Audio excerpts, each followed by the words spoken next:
आता आपण आहोत कुस्तीची पूर्वापार परंपरा जपणाऱ्या मोतीबाग तालमीत। या मोतीबाग तालमीने फक्त महाराष्ट्रालाच नाही तर भारताला अनेक नामवंत कुस्तीपटू दिलेले आहेत।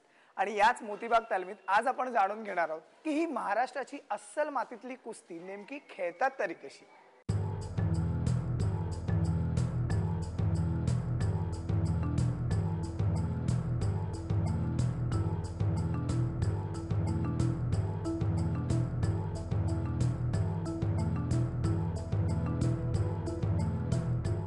महाराष्ट्रात गुरुकुल परंपरा ही अनेक वर्षांपासून जोपासली जाते। सध्या जरी ही परंपरा दुर्मिळ होत चालली असली तरी कुस्तीत मात्र अजूनही गुरु शिष्य परंपरा जोपासली जाते। आजही दादूंच्या या मोतीबाग तालमीत त्यांचा प्रत्येक शिष्य हा कुस्तीच्या परंपरा जपतो। इथे कुस्ती ही पारंपरिक पद्धतीने खेळली जाते। कुस्तीचा आखाडा सजतो तो लाल मातीमुळे। आखाड्यातील ही माती ही या खेळासारखी अस्सल सुगंधी असते। या लाल मातीलाही स्वतःची अशी एक खास ओळख आहे। ही माती आपल्या शेतामध्ये असते। ती माती आणायची, चाळायची, त्याच्यामध्ये तेल, लिंबू, कापूर ह्या सर्व त्याच्याजवळ आणि पासा हे आहेत, ताक, दही, हे सर्व करून ती माती तयार करून मग ते आपल्याला कुस्ती करायला येते। नुसती माती टाकून आपण कुस्ती जर केली तर ते जमत नाही। तर ह्या बऱ्याच गोष्टी त्यात टाकावं लागतं। कुस्ती हा शक्ती आणि युक्तीचा खेळ आणि म्हणूनच यात कुस्तीपटूचं खरं कसं पणाला लागतं। यात आहे ऍक्शन, चपळाई आणि हो, डावपेच टाकताना बुद्धीची कसरतही। पण धोबी पछाड, एकलंगी हे कुस्तीतील डाव म्हणजे नेमकं असतं तरी काय? कुस्तीमध्ये जवळजवळ 50 डाव आहे, पण कुस्ती करणारा पोरगा जे पॅटेंट आहे ते 4-5 डावच फिक्स पर आहे। जास्ती डावामध्ये पैलवान हा होत नाही। 5-6 डाव जर त्याचं फिक्स असलं तर ते बस आहे।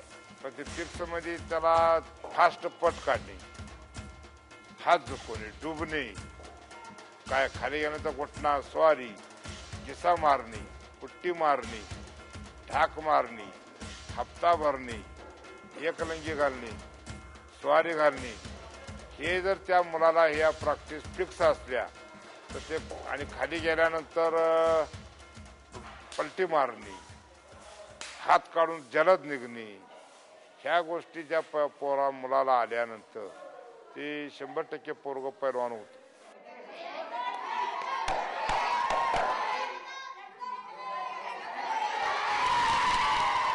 कुस्तीतल्या चपळतेनं आणि ऍक्शनमुळे या खेळानं आपलं एक वेगळं स्थान निर्माण केलं। त्याचबरोबर प्रत्येक मल्लाचं पिळदार शरीर हेही सगळ्यांचं तितकंच लक्ष वेधतं। आणि यात सर्वात महत्वाचा असतो तो म्हणजे मल्लांचा खुराक।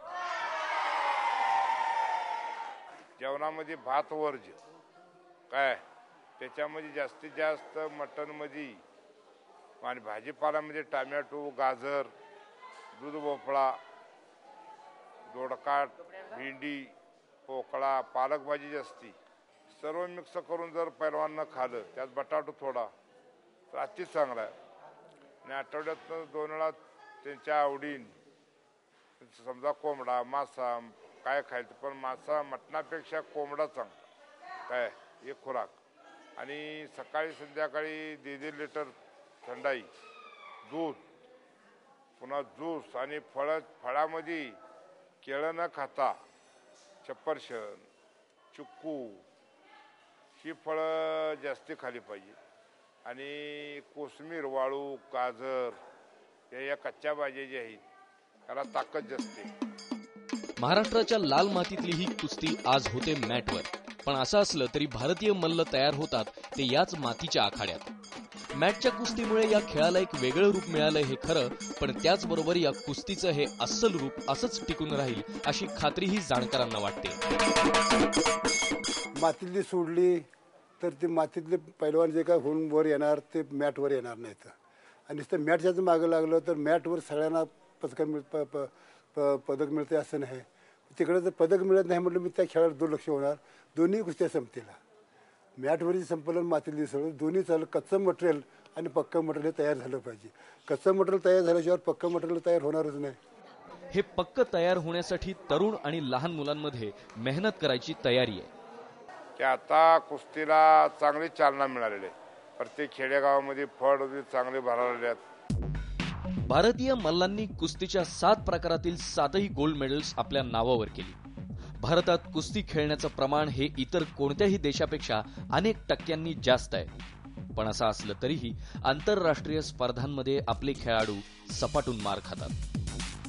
कुस्ती हा महाराष्ट्रातील अस्सल मातीतला खेळ, पण या अस्सल मातीतल्या खेळाची सध्या महाराष्ट्रात दुर्दशा होती. आणि याला सगळ्यात मोठं जे कारण ठरलंय ते आहे की शासनाकडनं या खेळाडूंना न मिळणाऱ्या अद्ययावत सोयी सुविधा.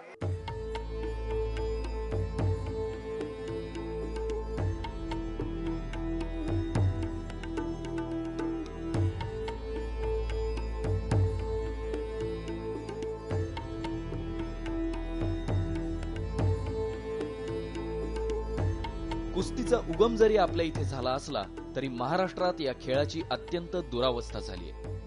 कुठे कुस्तीपटूंना राहायला जागा नाही, तर कुठे त्यांना व्यायामाला अद्यावत सोयी सुविधा नाही.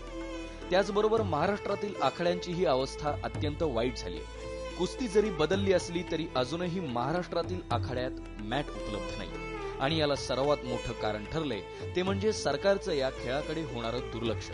चांगला नवदूत खेळ चांगला बघून ते वशिल्याचा कुठल्या एखाद्या आमदाराचा मंत्र्याचा कोण नातेवाईक त्याचं पत्र अशी जी निवड होणे.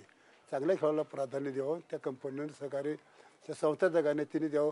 खेळ डोळ्यामोर ठेवशाने ते कुठल्या पार्टीचा पक्षाचा गटाचा जातीचा धर्माचा नको आहे. आतापर्यंत तुम्हाला तू महाराष्ट्राचा क्रीडा क्षेत्र तुम्हाला आहे.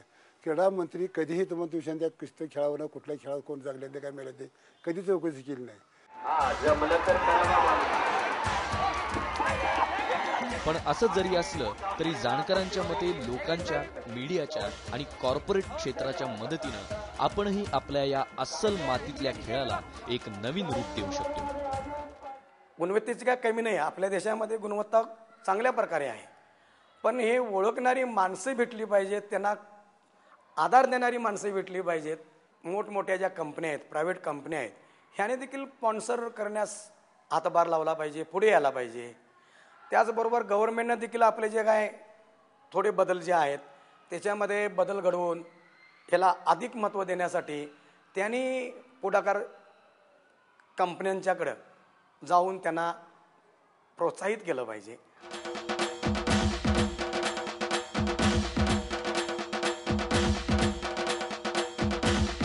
त्या मुलांना प्रॅक्टिस दिल्यानंतर आपल्याला भारतामध्ये भरपूर सुवर्ण पदक